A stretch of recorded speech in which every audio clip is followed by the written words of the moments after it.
Looking to grade your Pokemon cards and you don't know how to do it? Check out Ludkins Collectables and grade your Pokemon cards with zero risk. Check video description or visit ludkinscollectables.com for more.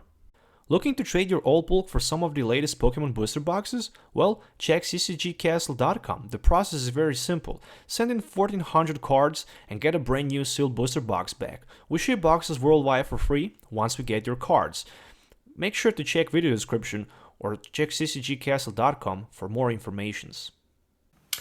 How's it going, Pokemon trainers? Once again, welcome back to the Pokemon TCG Center. Today's video, I'm going to show you the deck list that I actually used in my last tournament where I won first place. Not too many players, but still 3 victories. Sounds like a good deck at all. Basically, I played Garbodor Zoroark deck. This is pretty much almost the same deck list that I used at my national championship, where I also won with Zoroark and Garbodor featuring Drampa.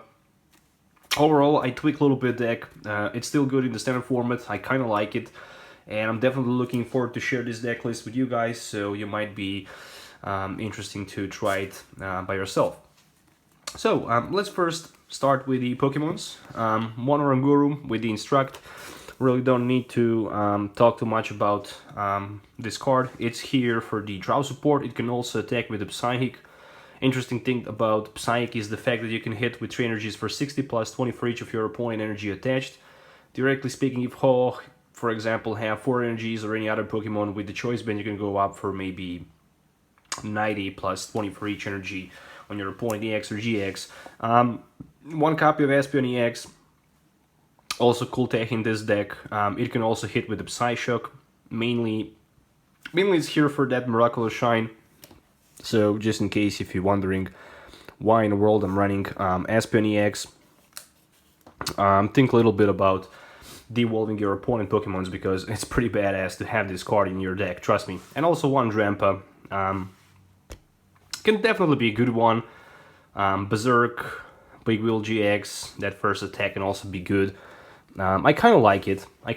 Definitely. Then I also had 2 copies of Tapu Koko inside. Just because with the Fly Flip, you can just Fly Flip around and spread 20 damage counters.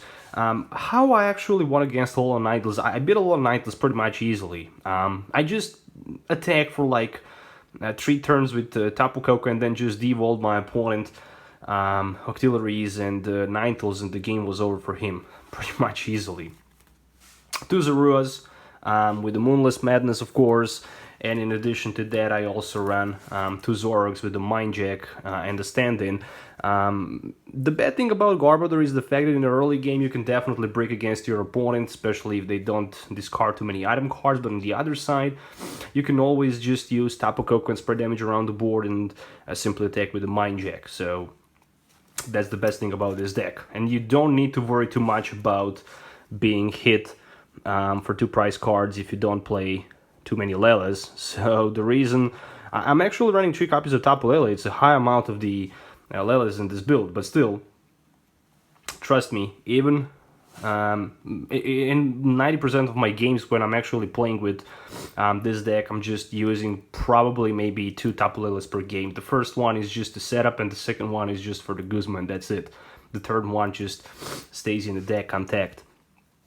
I'm also running 4 copies of Trubbish, of course, the one with the Acid Spray, and the 3-1 line of the Garbodor with the Trash Launch, of course, and with the Garbotoxin. So that's pretty much for the late game. 90% time in the early game, Garbodor is not that good because some decks will not use those trainer cards and you're not going to be able to deal any damage. And the good thing about Garbodor is just that you can Trash Launch for 1 energy for 1000 damage counters, that's it. But since I'm running in this deck also multi-switch card, it's a good thing that you can simply swap between your Pokemons. You can pick multiple different attackers like Tapu Lele, Zoroark, Tapu Koko, or Drampa, so you have few different options available. Then from the tech cards, of course, I'm running 1 copy of Enhanced Hammer. Very good card, trust me, helped a lot. As well as the 2 Rescue Stretchers. So in addition to that, 2 rescue stretchers, 1 enhanced hammer, and of course 2 multi-switches. So you really need to have multi-switch because it's one of the best cards, in my opinion, right now that you can take in any deck that uses special energies. Kind of like it. You can just move energy from your basic Pokemon to your active Pokemon. With the Zoroark, this is just pretty cool because you can stand in with the Float Stone and you can just retreat to any Pokemon that you actually need to attack and then simply use multi-switch and take the advantage over your opponent. 2 field blowers, of course. Simply scrap as many item cards as you can, so Trash Lunch can hit for more. 3 copies of Float Stone for the free retreat.